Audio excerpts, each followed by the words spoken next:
Good evening and welcome to the English news of Binh Phuoc radio, television station and newspaper. I'm the one presenting you the top story for today. Binh Phuoc growing green pomelo under VietGAP standards.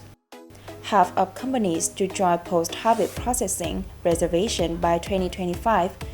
Children join creative activities. President Binh Phuoc meets Greek foreign minister.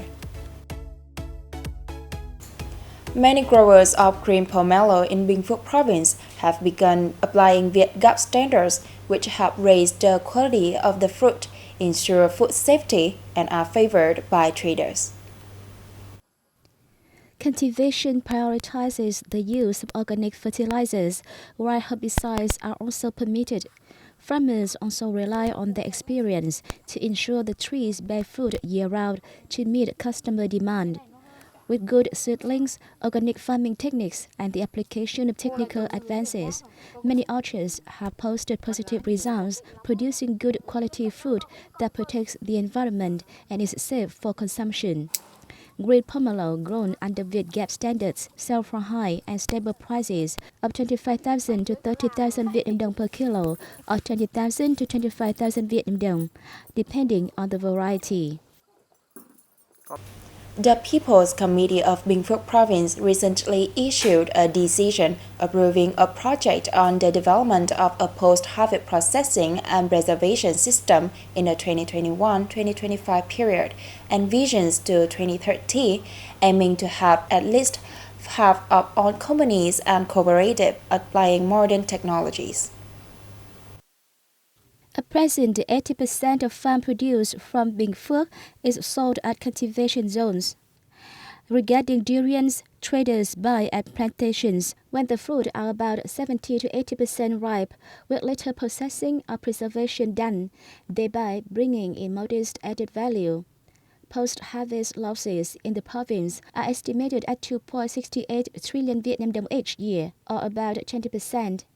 The project sets a target that by 2025, at least half of businesses, cooperatives, and facilities involved in post-harvest processing and preservation use good production technologies, and 20% of agricultural products are in chains linked with processing and preservation.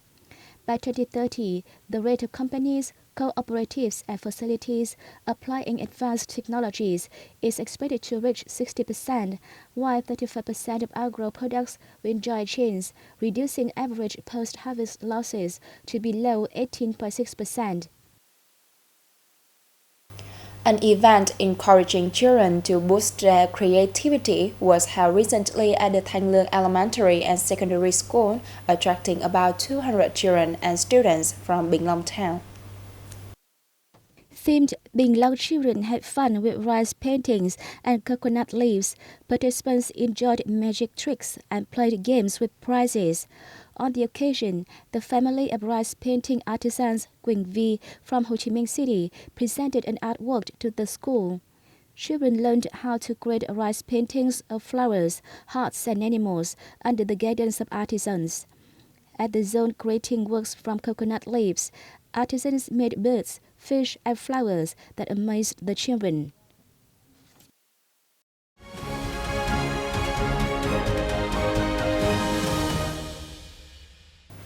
Greek Foreign Minister Nicholas Dendiers is on an official visit to Vietnam. The visit is made at the invitation of Vietnamese Foreign Minister Bùi Thanh Sơn. State President Nguyễn Phuoc hosted a reception for Greek Foreign Minister Nicholas Dendiers in Hanoi on August 1st. The president suggested the two sides continue to strengthen political ties through high-level delegation exchanges, support each other at multilateral and international forums, and actively promote existing cooperation mechanisms between the two countries. The Vietnamese state leader suggested the two sides create a breakthrough in cooperation in the fields of economy, trade, training, shipping, and defense, among others. The minister informed the president of his talks with his Vietnamese counterpart Bùi Thanh Sơn, saying the two sides discussed measures to promote bilateral cooperation, especially in the fields of diplomacy, trade, investment, defense, culture, tourism, and legal migration. He said that Greece always supports Vietnam's participation in UN organizations, thereby contributing to enhancing Vietnam's position in the international arena.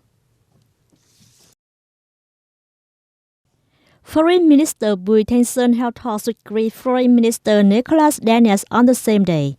Sơn spoke highly of Greece's move to ratify the EU-Vietnam Investment Protection Agreement and suggested the two sides work closely to maximize the opportunities from the Vietnam-EU Free Trade Agreement.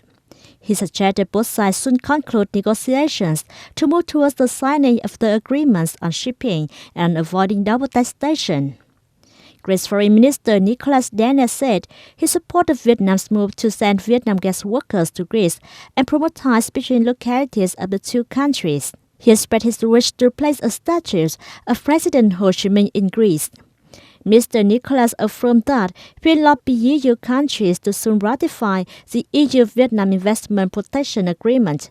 He stressed the consistent strength of Greece and the EU on the importance of maintaining peace, stability, security, safety, and freedom of navigation, settling disputes by peaceful means, and respecting international law. Prime Minister Phạm Minh Chính chairs a conference on August the 1st to discuss measures to expand social housing facilities for workers and low-income earners.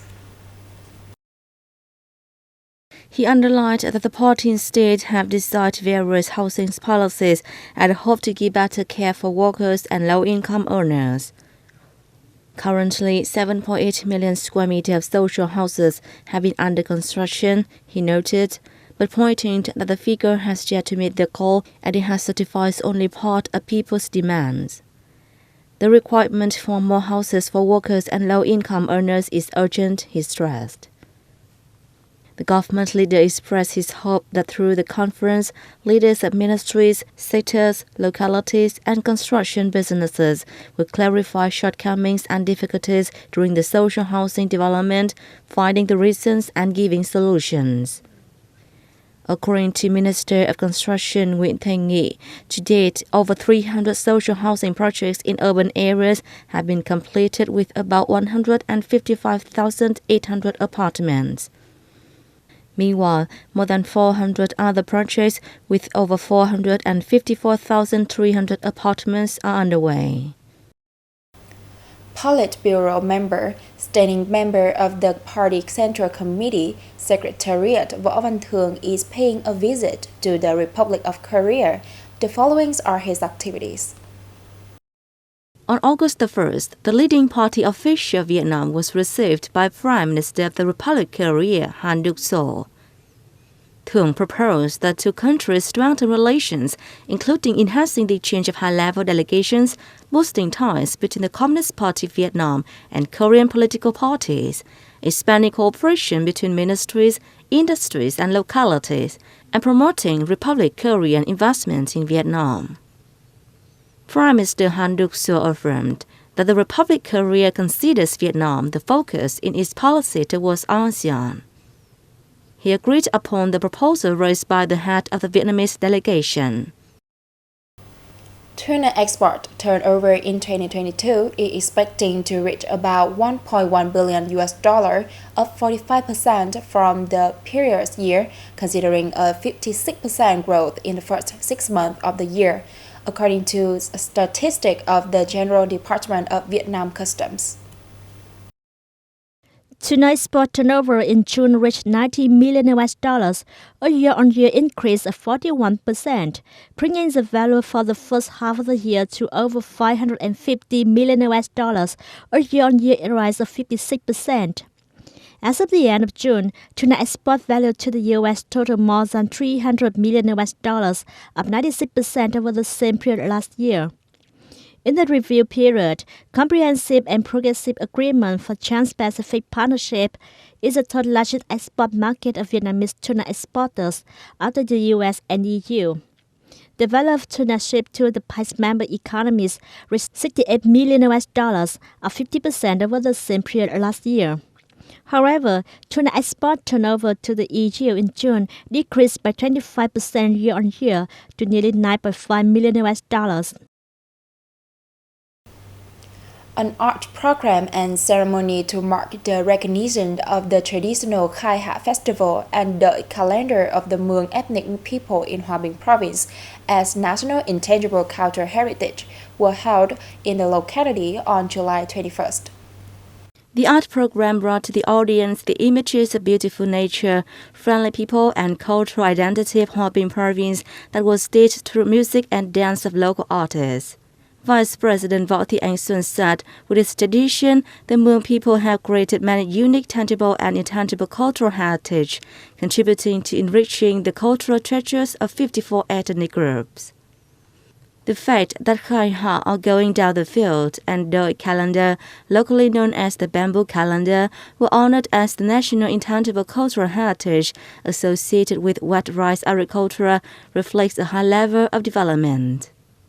Nguyễn Phi Long, Secretary of the Provincial Party Committee, said the recognition of the two national intangible heritages was the pride of the administration and people of Hòa Bình province, affirming that the province will be determined to preserve and promote the good traditional cultural values of ethnic groups.